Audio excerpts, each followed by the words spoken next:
started. Thank you, Anne Louise.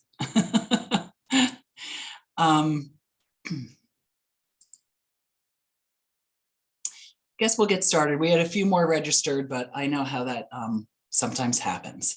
So hello, and I want to thank everyone for taking the time out of your busy lives schedules to join us this evening.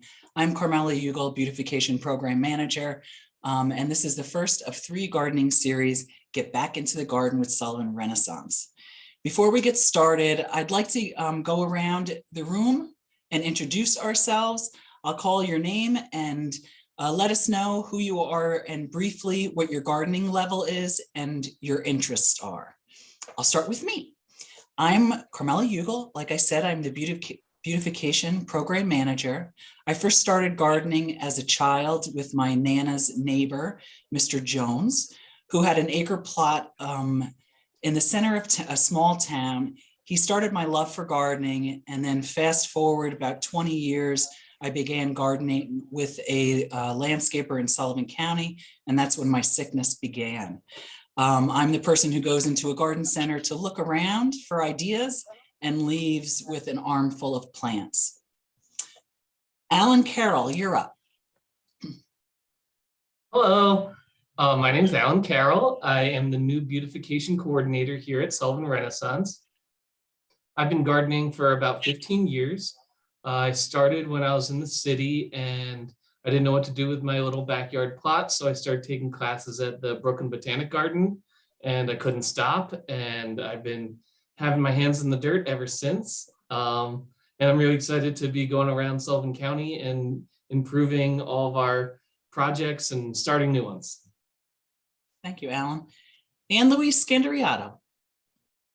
Hi, I'm Anne Louise Scandariato. I'm the volunteer program manager. And my dedicated gardening happened when I relocated to Sullivan County in 2013. And I read something about Sullivan Renaissance and a gardening series. And I wanted to learn how to make my garden look better. So I actually went to a seminar and got involved and volunteered with Sullivan Renaissance without really realizing that I'd become part of the Sullivan Renaissance team as well. So. And I love beautiful, beautiful flowers, color. I love the pop of color. Thank you, Anne Louise. Christy Turbush. Good evening, everyone. My name is Christy Turbush. As Carmela said, my interest in gardening began as a child. My family always had a vegetable garden on our property, and I grew up with that my entire life. And now as an adult and having my own space and house, we've got a garden here that I really enjoy working in and giving away all of our vegetables to everyone we know. Thank you, Christy. Denise Frangipani. Hi, everyone. I'm Denise Frangipani with Sullivan Renaissance, and Gay Donofrio turned me on to gardening years ago, and I've been gardening ever since. At home, we grow food. We are garlic farmers, and we call ourselves garlic farmers, but I'm always learning. So I love these seminars. I love being surrounded by people like Carmela, who I can send pictures to and say, what is this? Where should I put it? And I love gardening because you can't really make any mistakes. So I appreciate that. Nice to see you all. Thank you, Denise. Cora Edwards, nice to see you. You're muted.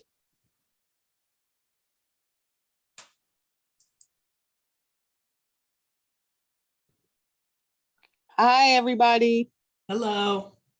So I retired as the commissioner at the Board of Elections. So my first day of retirement was Monday, the day before yesterday.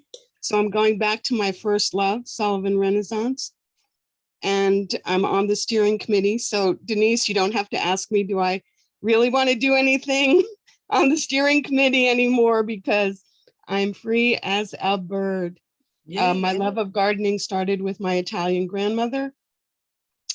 And we have 5 acres of property alongside Swan Lake. And every year we look at what we're going to do, and it's always an amazing miracle to see the daffodils and the irises and everything that comes up on its own. And I want to do everything that we can to enhance it and help it along and really be a place for us to relax and enjoy what the gardens have to offer. Awesome. Thank you, Cora. Diane Moss. You're muted, Diane.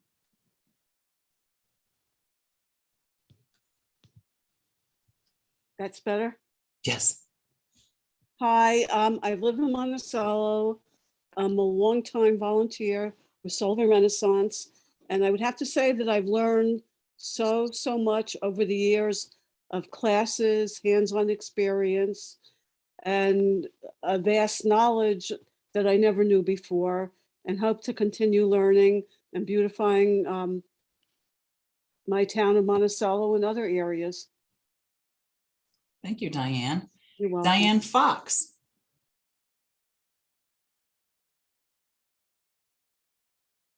Good evening. Thanks to Christy Turbush. She has been wonderful. She guided me into the series. I am a teacher at the Monticello Middle School, Robert J. Kaiser. I am now in charge of the edible garden on their property, and I look Awesome. forward to it. Yeah, we started a gardening club with the children. When I was there last year, we did tend to the garden. We were able to really get some beautiful harvests during the summertime and deliver them directly to the Monticello cafeteria. So it's going to be a big undertaking. I look forward to it.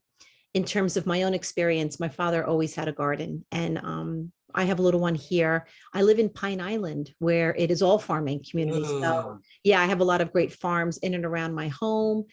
August is amazing. The smell is beautiful, and I look forward to working with Sullivan Renaissance. Welcome. Thank you. Gail. Hi, everybody. My name is Gail Lichter-Haynes. I live in Neversink. I don't know, what is the question? I came in a little late. Sorry, just to introduce yourself and tell us a little bit about your garden experience. Okay.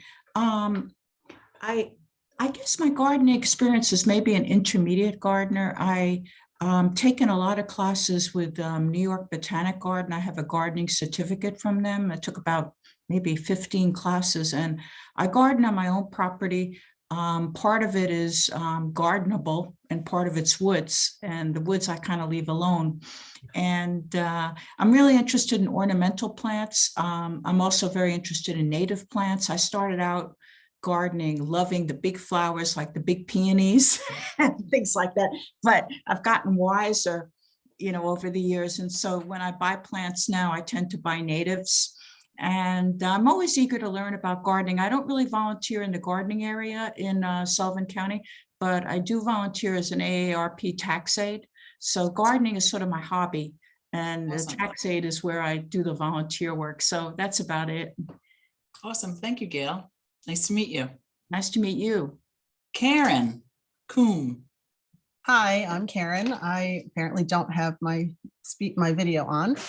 I live in Grahamsville. I don't know what level of gardener I'm at. I had a garden growing up as a child. When COVID started, my husband built me a raised bed vegetable garden, and we do have ornamental gardens around the house, but just feel like I'm winging it most of the time. I find plants that I like and I plant them, but I don't really know if I'm putting them where they're supposed to be or with friends or whatnot. So I would just love to learn how to take care of the garden that I have. Awesome. And improve it. Hopefully we'll help you with that. Well, thank you. The names keep jumping around on me. Marcy. Hi, everyone. I am new to this group. I'm also new to New York. I'm a transplant from New Hampshire. I'm with Catskills Agri-Hood Properties. We own several Airbnbs on a cul-de-sac, and we're starting an Agri-Hood. So my level of gardening is beginner. I need all the help I can get.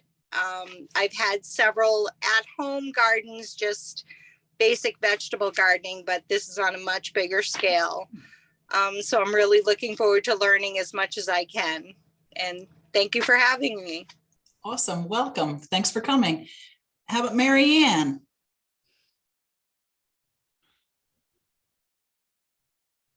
You're muted, Mary Ann. I don't. Oh, there you go. Okay. How about Amy just popped up. Hi, Amy. Hi there. Nice to see you. I'm a resident of Willowweemock and Neversink. I moved here about 12 years ago onto a 6-acre property with 15 perennial gardens that were designed by my husband's deceased wife, who was a master gardener. And so it was huge to take this on. But for the past 12 years, I've had help. And then I retired this past December, and I'm taking it on. So I grew up with gardening. I'm not fazed by it, but it is so big a project, and I'm kind of out of shape. So I want to be smart about the cleanup, and I want to be smart about the priorities I make for the work I do. That I was drawn to your webinar because it was focused on that. Okay, what do we do to open the garden and make sure we don't do anything to inhibit the flowering brilliance that it can be? And it's funny because in different years that I've lived here, depending on weather and how much water and how much not, and how much I gave attention to watering or making sure things were done, the woman who designed and planted this garden was a genius. And when it works, it's just incredible. Everything keeps coming, and I don't have to have any brilliance other than to foster and nurture it to its potential. So I'm here to just sort of get a refresher course on, okay, I'm getting ready. What do I need to do? Awesome. Awesome. And it's perfect timing. Welcome. Sandra Hollis. Hello, everybody. I'm also a transplant to New York. My husband and I lived aboard a sailboat for 16 years, which we loved. So we didn't, we knew a lot about fish because we did a lot of fish identification, and had no idea when we came up here. We sold the boat in New Zealand in 2017 and came up here actually to help my mother-in-law. And we ended up buying a house about 5-minute walk from her in Claryville. So that's where we live. I'm in a little log cabin here. I'm not far from Grahamsville. So we've learned a lot in the first, since 2017. So it's been, 4 or 5 years. We learned a lot about gardening and such, but we still have so much to learn. And we bought this property. It's 23 acres, lots of woods. But there is one of the previous owners did do a lot of landscaping, but then it was neglected for like 7 years, so a lot of overgrowth. And so now we're just trying to figure out what to do with it, figure out how to maintain it, how to clean it up a bit. It just needs a little TLC. Plus, we're also we're doing the other property also. So we have 2 properties that we're gardening, and gardening is very physical work. It is. Yeah, it is. Is. It's amazing. I was amazed about how, because we did a lot of diving and swimming and thought we were at least in half decent shape, and we found out to the contrary. So different muscles. I'm like a kindergartner to gardening. So that's awesome. But it's nice to meet everybody. Yes, welcome. And I see Mary Ann, you're unmuted. Are you there? I am here. Excellent. And I don't have the video on. That's okay. But I'm happy to attend. I try to attend all of these gardening sessions. I've been gardening for probably 20 years, but I never feel like I know anything. So I just keep taking the courses and meeting people and having fun with it. Great. So thank you very much. Welcome. Shanita. Hi, Shanita. Hello, Carmela, how are you? Good, how are you? Hi, everyone. My name is Shanita Artson. I'm a community organizer. I live here in Monticello, and I'm interested in gardening. I would like to learn how to be more self-sufficient, and also teach my community that as well. So I'm here to gain all the knowledge from the pros here at Sullivan Renaissance. So I can teach my community. It's new to me. I really wouldn't know how to do one thing to the next when it comes down to gardening, and I just want to keep it alive and be able to see the fruits of our labors in the long run. So thank you for this presentation. Awesome. Thanks for joining us. Did I miss anyone? Did anybody come in late that I may have missed? No? Okay, great.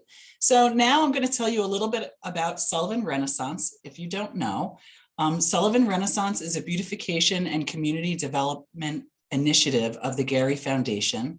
We believe that beautification builds community pride and that partnerships and grassroots volunteerism builds beautiful, active communities.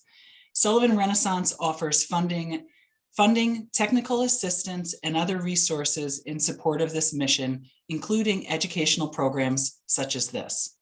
Like I said earlier, I manage the beautification program, which includes grants for nonprofit organizations as well as business assistance grants. If your organization would like to start beautifying your area, feel free to give me a call and we can set up a site visit and dream big.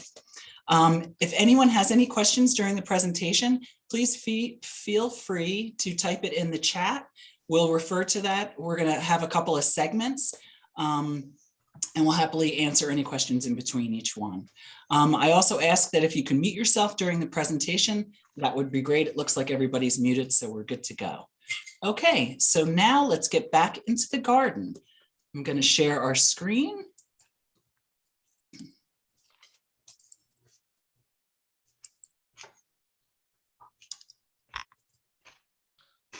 Okay, so one question when you have to ask yourself when you're starting a garden is, why am I gardening? What are the benefits of doing this? For me personally, it is a lot about getting fit again and like doing it's a full body workout gardening.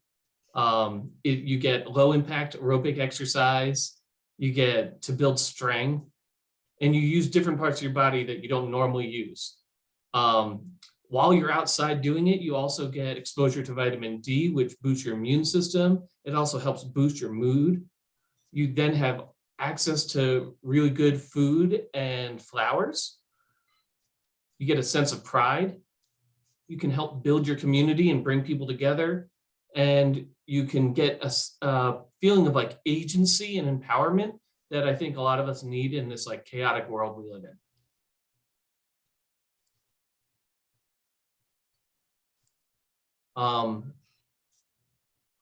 One thing to always remember is safety comes first. One of the most important things is wearing proper footwear when you're out gardening. You don't want to be slipping in the mud or pushing a wheelbarrow up the hill and lose traction. Shoes are really, really important. Another really important thing is wearing gloves to cover your hands. You're dealing with lots of sharp tools, all sorts of stuff. So gloves are really nice. And then we also have an endemic tick problem in this area. So it's really important to try to wear tick spray, either natural or DEET. If it's DEET, I would recommend spraying it on your clothes and not yourself. And then if you do that, or if you don't, make sure you do a tick check after you're done gardening every time. They are tiny. It's really important to look for them because if you can catch them before you get Lyme disease, it's the best. Okay, now on to spring gardening cleanup. A lot of people ask, why do you need to clean up your gardens in the spring? This is a photo of a garden, my garden actually right now. One of the reasons why you want to clean it up is first and foremost, it makes it look a heck of a lot better. Usually it also helps with health of the plant.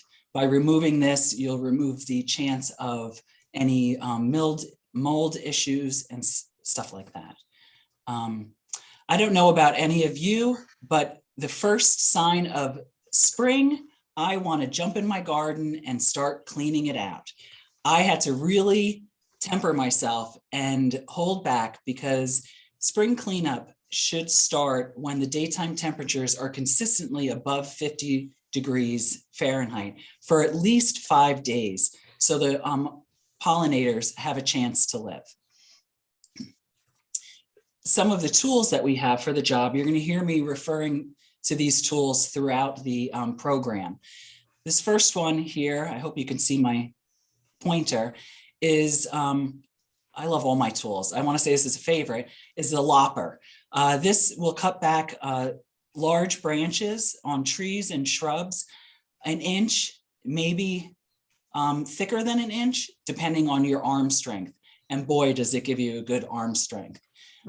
We have a grass rake and we have a rock rake. The rock rake, sometimes the stone rake, you can use for moving mulch as well. And the grass rake is for some cleaning up of leaves and grass and thatch. This is one of my favorites. You'll always find one in my back pocket when I'm in the garden. It's a bypass hand pruner. It can cut flowers. It can cut small shrubs, branches. It's a great tool, and it's really essential to keep it sharp. Over here, we have a shovel and a spade.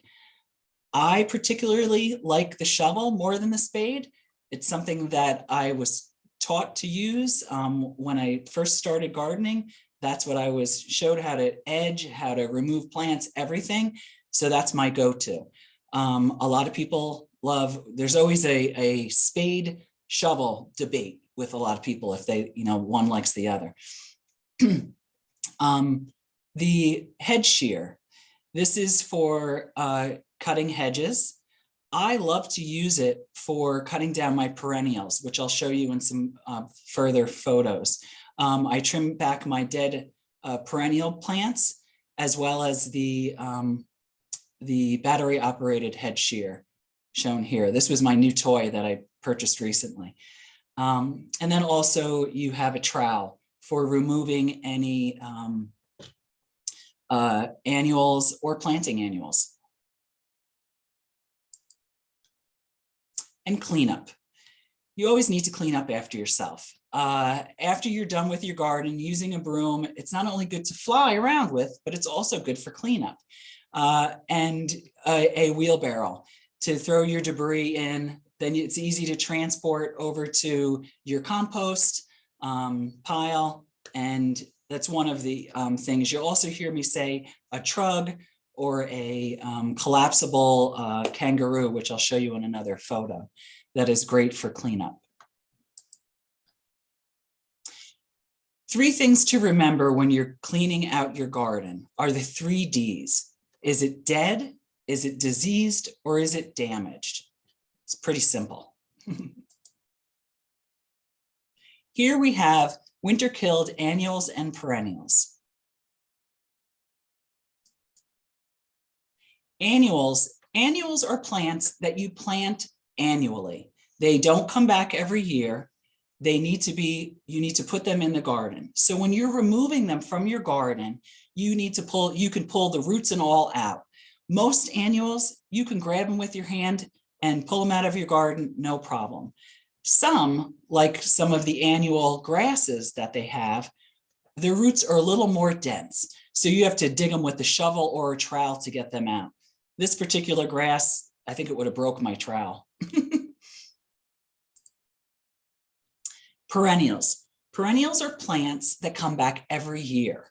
So we'll talk about zone hardiness later to know that your plant will come back every year, but perennials will come back every year. So you want to just cut off the winter killed areas. Here I'm using a hedge shear to cut off the Shasta daisy, the winter killed Shasta daisies. And on this photo, I'm using my hedge trimmer. And then this right here is the collapsible kangaroo I was talking about, that I put all my winter killed and plant material into that. And then it's an easy carry and dump to the compost pile. Some perennials, like this daylily, you can just take your hand and remove the winter killed waste with your hand. It's really a simple pull, and it's easy, but not all are that easy. This is a ornamental grass. It's actually a native. It's a switchgrass. All right, let me think of the name. It's a Panicum Northwind. So what I've learned, because gardening is about trial and error in some cases, what I've learned is that if you tie the grass back, like I have it there with a cord, when you go to cut it down, the reeds don't go flying all over your yard. And boy, is that a pain in the neck to clean up after that. Here I'm using a hedge trimmer. You can use a garden shear. I've heard of people use chainsaws and reciprocating saws. Whatever tool works for you, go for it. And here you can see how tall or how short I cut the grass and how easy it is that it just flops over, and it's an easy carry to the compost pile.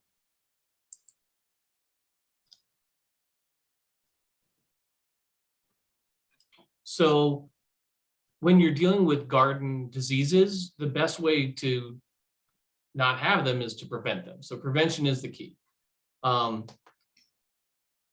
There's a lot of different, when you're looking at plants to bring into your garden, it's really good to inspect any plants beforehand, because you don't want to bring something in that you don't want there. A big part of keeping your plants disease-free is planting them out so they have enough space around them, because you want to have air circulation to ventilate around them so you don't get like molds and funguses.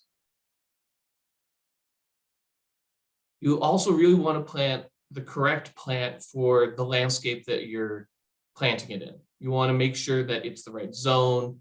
And we'll talk about this further in the next segment when we talk about site assessment. But you want to make sure it's the right plant for the right place. Okay, and this slide shows you a few examples of plant diseases. And so what I would do with these plants is you would find the lowest point where the plant is healthy and then cut off all the diseased parts of the plant with either a pruner or a lopper, depending on how big the stem is that you're cutting.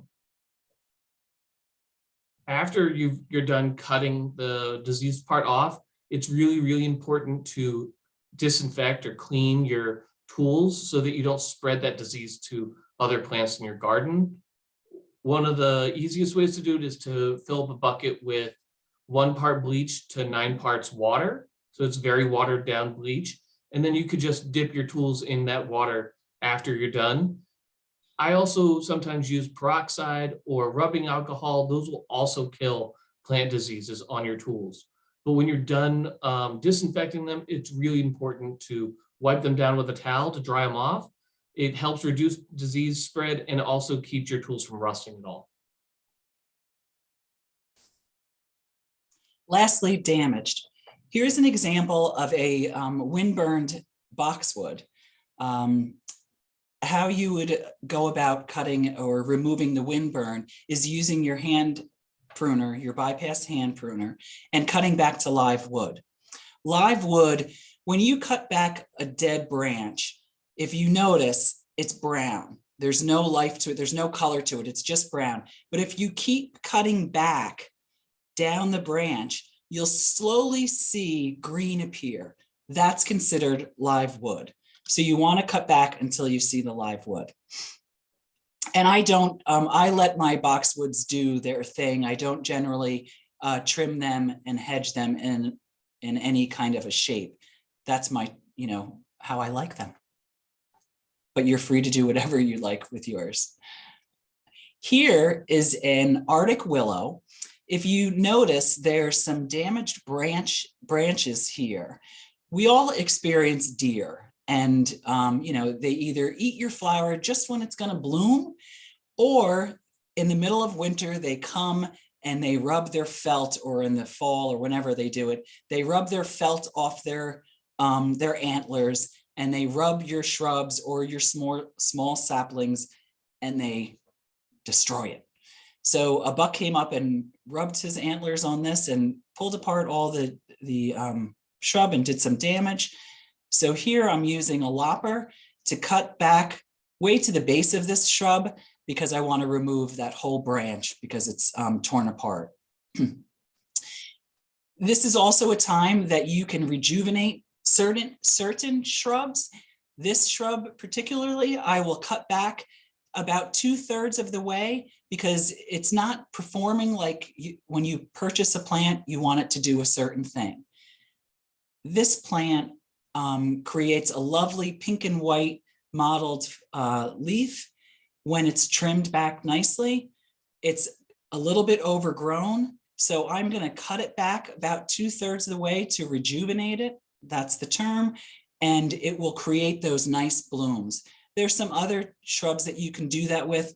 Over here in the corner, I have a little spirea that I had trimmed back. So now would be the time that you could also prune back any shrubs to help them branch out and do their thing. Next, you would start cleaning up using a rake to get rid of any grass or garden waste and leaves that are in your garden that get blown in there through the winter. You can use a grass rake. I find using my hand to get in those tough spots are really helpful. It allows you to get each piece out using your hands. And that's really when it's critical also to use your gloves, because I've got a few cuts on my hands when I didn't wear them and tried to pull out a leaf. Also, now's a good time to trim up any trees that have any dead branches. Like we said before, part of the dead, any dead branches, you would trim them up now, or if you want to shape them a certain way, certain trees, you can do that. And always don't forget to litter pluck.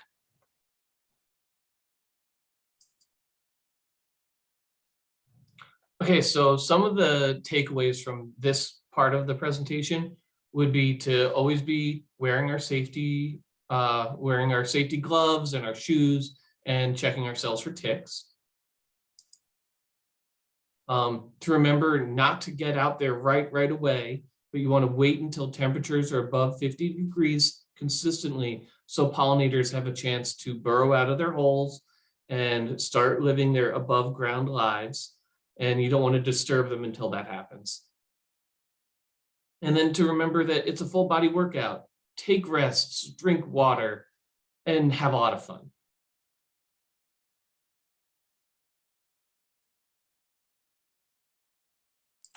Forgot to unmute, sorry. Tools for the job. We covered most of these tools in the earlier slide, so I'm going to kind of zip through this a little bit. Head shears, cutting back dead perennials and grasses and trimming up your hedges. Bypass hand pruners, trimming smaller branches. The loppers to trim the larger branches. Grasses, remove the leaves, grasses, and thatch. And dead waste. Shovels and spade, remove dead shrubs, perennials, and winter-killed annuals. Hand trowels, remove winter-killed annuals and plant new annuals. Broom, always clean up after yourself, and the litter picker to clean up your litter. And always have fun. Okay, so now would be our, if anybody has any questions. I don't know if anybody typed anything. Yeah, we have a few questions in the chat. One from Sandra, and it says, we have a lot of wind, which has caused debris and limbs that have fallen in the yard. Is it okay to start raking them up, even though the temperatures are not consistently above 50 degrees? I would say yes, this is a very good time to be picking up all that kind of debris. When we say like cleaning up the garden, wait until it's 50, it's more about uncovering that top soil and disturbing that, because our pollinators are right below the soil. So I think the debris is fine to pick up. I agree. Amy has a question that says, what tools do we need for weeding? So there's many different tools. We didn't touch on the weeding part. That's another seminar. That's the next series. But I really love using a hand claw. I find that that really loosens up the soil. So you, I don't know if you're familiar with the hand claw. I don't have a picture of it off. It's, you know, like this. And it loosens up the soil. Some people like a trowel. I'm not really a fan of a trowel for weeding. I would say a hand trowel would be your best. I mean, a hand claw would be your best tool. Sometimes if I really don't want to get down and like get on my knees, I'll use a hoe, because you can kind of like disturb the weeds and shake them up while standing, and it makes it a little easier on your body. Oh, good point. Any other questions?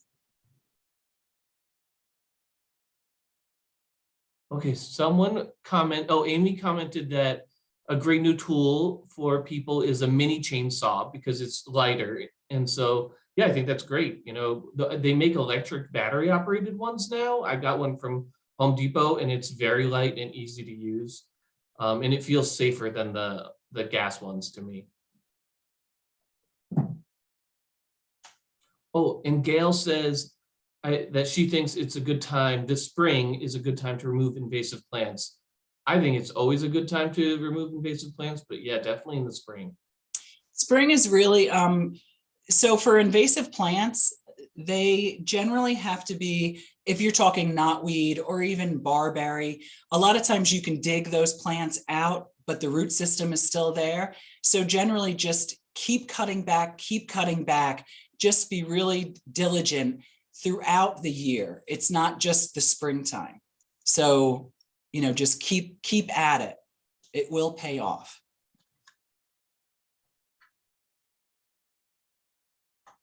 Yes, I agree, Amy, with the tarp. I use a tarp as well to drag around large piles of grass and mulch and all of that good stuff. Okay, and then Sandra asked, we have a lot of ferns. Should we keep? I think they are wild ferns. I love ferns. So there are some ferns. The wild ferns are great. I have a lot of wild ferns also in my, all throughout my property, but in my garden beds, they started encroaching on that and I wanted to not have them there. So again, it's, you know, you can keep digging them up and transplanting them if you like them in your wood line. Like I enjoy them in my wood line because they really make pretty cut flowers. Well, not flowers, but putting them in a vase. They're very pretty. But yeah, you can, if you want them to be, if you want a garden that you don't want them to be encroached in, then yes, I would remove them and either transplant them or just remove them.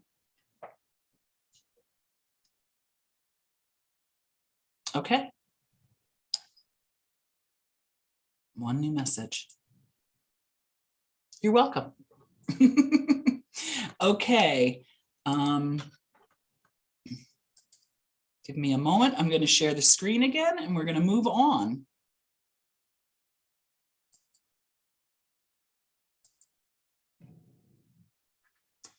No, hold a second.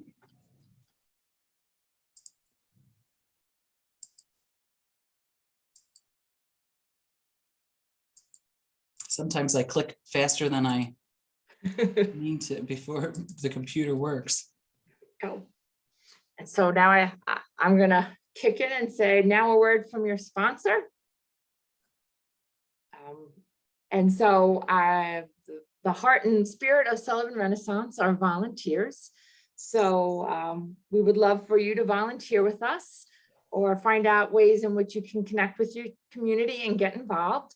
On Wednesday, May 4th at the Tango Cafe in Hurleyville, we will be having our volunteer core orientation. We invite you to join us to learn about volunteering with us and all the opportunities available in the community. Sullivan Renaissance is committed to empowering, connecting, and engaging individuals with opportunities that are personal, meaningful, and make a difference. Some of the benefits of volunteering, not just gardening, is that you get to connect and meet new people. It contributes to a healthier life. It helps you feel good. It provides a sense of purpose. It can boost your self-esteem. It relieves stress. It can teach new skills. It promotes physical activity. It empowers others to join in, and it can expand individuals' outlook on life. So we would love for you to get involved and join and support the movement towards a cleaner, greener, and more beautiful Sullivan County. It's really a unique experience that makes an immediate local impact. And you can get involved either again as a community volunteer, or you can join the Sullivan Renaissance Volunteer Corps. You can volunteer by yourself, as a family, with colleagues or friends, and it really can help make a difference in your community. I also wanted to invite you to our Trails Town Conference, which is tomorrow evening, Thursday, April 7th. It begins at 5:30 at the Michael Ritchie Big Barn in Hurleyville. And there's a networking opportunity. You get to have a little taste of the trails. Some food and libation will be offered, and you'll get to hear about the basics of the Trail Towns program. And they'll provide examples of easy ways to implement projects that will help maximize the recreational and economic benefit for the existing trails throughout Sullivan County. If you don't know about our trails, it would be also wonderful for you to come and learn about our trails. And then on Friday morning, it will continue at the Wurtsboro Fire Department at 8:30 a.m. More about our trails, and hopefully weather will cooperate, that we'll hope to take a little walk on the trail there in Wurtsboro. So you can find us, or you can register at sullivanrenaissance.org. I'm going to put information in the chat, and hopefully we either get to see you at Trail Towns or at the Volunteer Corps orientation, or somewhere else. Thank you so much. Back to you, Carmela. Thank you, Anne Louise. So the next segment is about planning a new garden, where to start, how to assess. I see a lot of people are off screen. I was going to say, by a show of hands, how many people have attempted a new garden site? And I have. Excellent. Okay, so we're gonna we're gonna start with assessing a new garden. For a new garden, I'm going to share my screen again.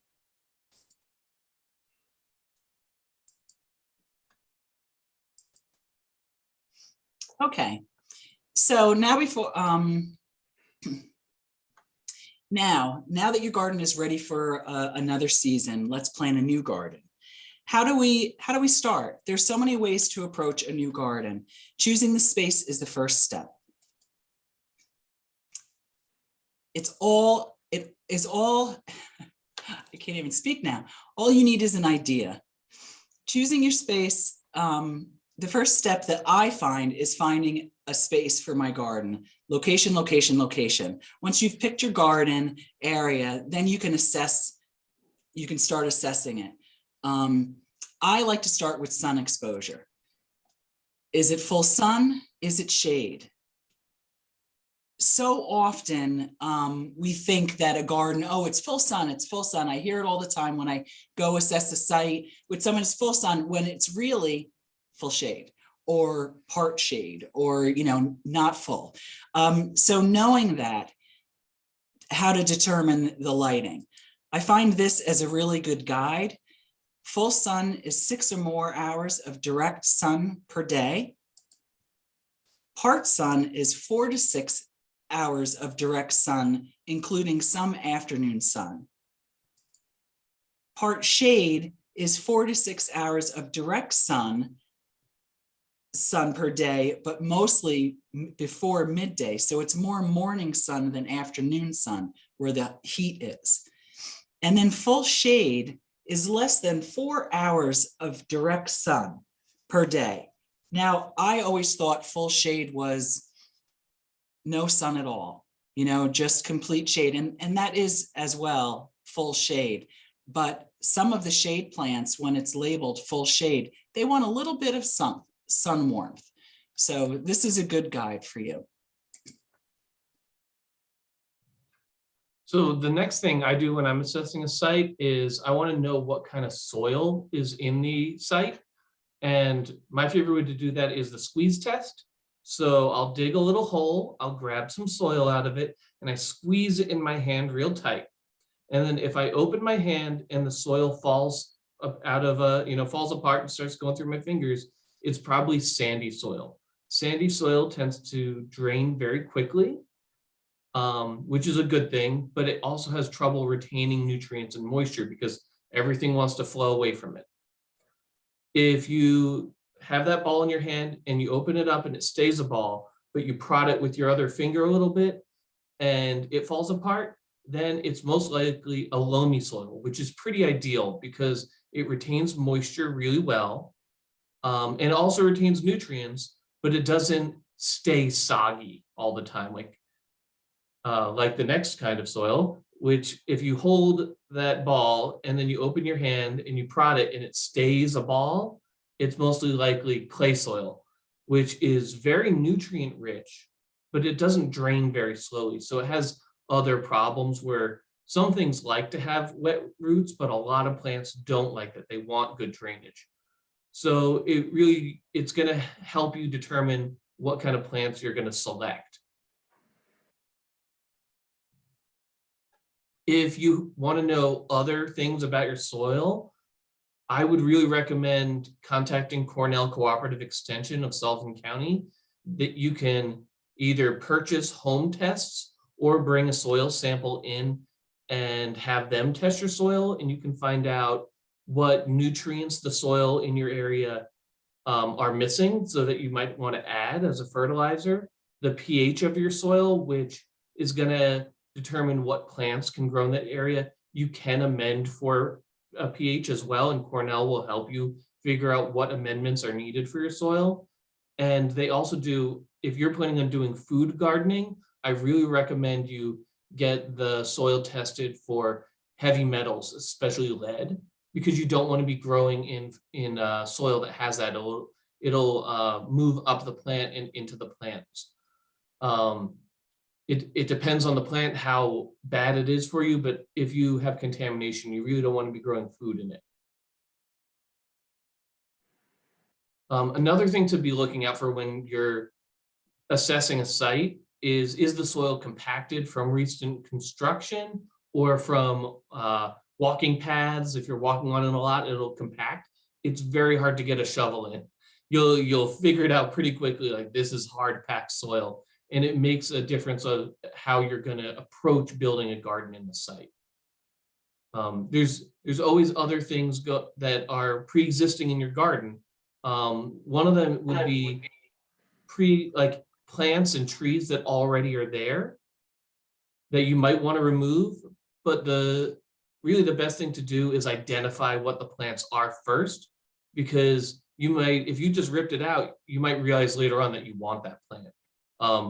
I've had friends who wanted a vegetable garden, so they were like, I have to have full sun. They're like, I got to cut this tree down. And they cut the tree down. Later on, they found out the tree was a fruit tree, and they could have been getting a lot of food just from the tree that was already there and had spent years growing. So you don't want to have a missed opportunity like that.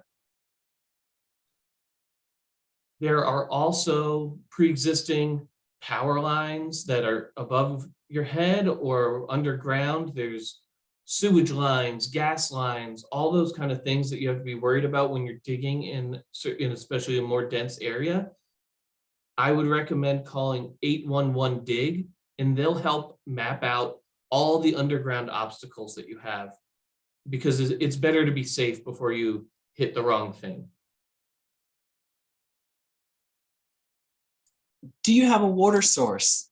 So many times we forget to check for the water. So do you have a spigot? Is there a hose? Do you have a rain barrel? Do you have access to water in any fashion? Does your group have a water truck or a gator? Will the town water for you? Water is an important factor, like I said, that we tend to forget when we're planning a new garden, especially if it's with a group or a different location. After completing your site assessment, You may discover that this site would be better off creating raised berms or bermed gardens rather than planting directly into the soil. So Alan touched a little bit about compacted soil. Here's an example where Callicoon wanted to put a nice native planting in this existing parking lot. So obviously they couldn't dig in that because it was very compacted. So they added 2 raised beds and they added a lovely garden. Here in Grahamsville, they added on the side of a bank tiered gardens, and again, added these lovely gardens that they may not have been able to plant in. This below photo that is also in Anne Louise' background is the 4-H in Coshecton, I believe. They wanted to plant a garden, and they discovered that this park was originally it was a car grave site, and so rather than digging into it, they decided to berm the garden, and they created this lovely space for all the children to enjoy and the butterflies. So now let's let the planning begin. After, you always hear about, we talked about right place, right plant, right place. I've got to slow down, I'm sorry. We say this often, but what really does it mean? When you're looking at a plant that, you go into the garden center and you look and you see that, the height is so tall, or the spread of the plant, it's full sun, the conditions that it will thrive in. These are related, to the temperature, the amount of light, the soil. Put it simply, you want to, growing plants in the right place is really important to keep them happy. So you want to look at their little tags and read them and make sure that it will fit your site. So that's why assessing your garden is really critical.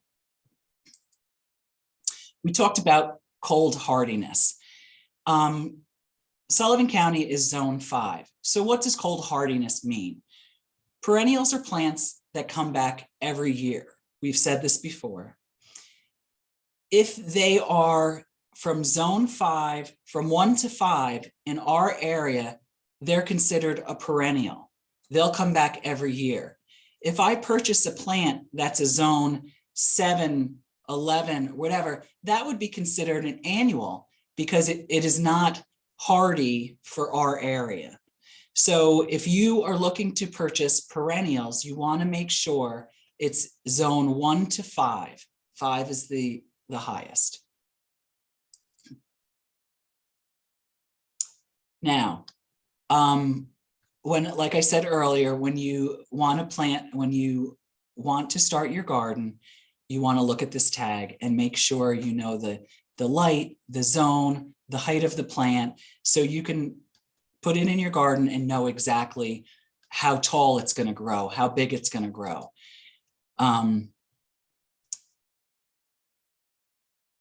I lost myself with this photo, sorry. So there's we're starting with an idea. Here, the group, they started their perennials, they're planting, they plotted out their garden because they were referring to the size and the space needed, and they knew their zone. If you notice in the back of this photo, there's a tree here that's the tallest. They didn't plant it right in the front of the garden. They placed it in the back because that is the right spot for that. So you want to always consider the mature size of the plant when plotting your garden as well. Like we said earlier, perennials are plants that come back every year and have a season. So when they may bloom in the early spring. And then that's it. They're done for the season. They'll come back next spring and they'll bloom again.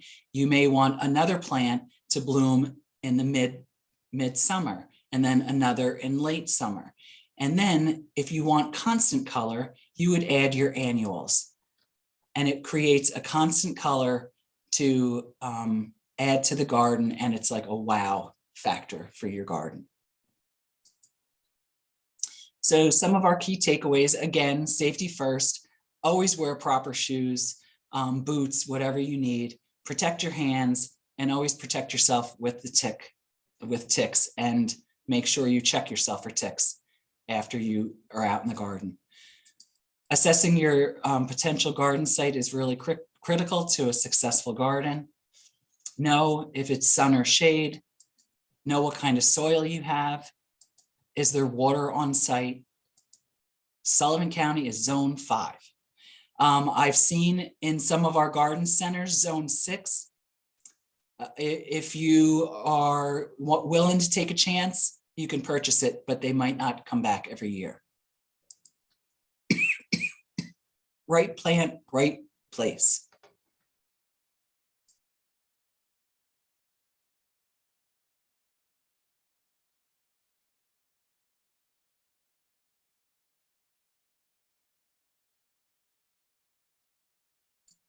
Excuse me, I got a tickle. Do we have any questions, Alan? If anyone has any questions, there's no new questions in the chat, but if anyone has any questions, you can ask them now.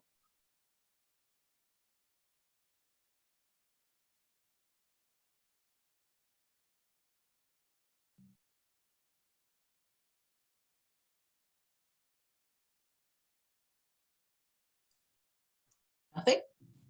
I think Marcy has a question.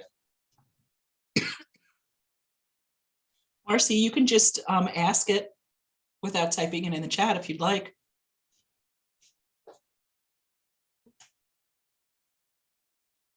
You're muted. I can't hear you. Okay, can you hear me now? Yep. I can. Okay, so we have a bunch of raised planter boxes. What do you use for, what do you recommend for soil for that? So there are special container soils out there. You want a very porous soil. I would, you know, where do you live near? Where are you near? I forget. Oh, we're in Hurleyville. Hurleyville. So, you know, you can go to Liberty Agway, and she has some container soils, and she can help you. Okay. But you definitely want to do a container soil rather than getting like topsoil from a garden, you know, from a mulch place or a landscape company, because it just doesn't have the nutrients and it doesn't have the proper drainage and all that good stuff. Right, right. Okay, awesome. Thank you. You're welcome. We have a question from Dana in the chat that says, what is the best soil to use for my garden and lavender plants?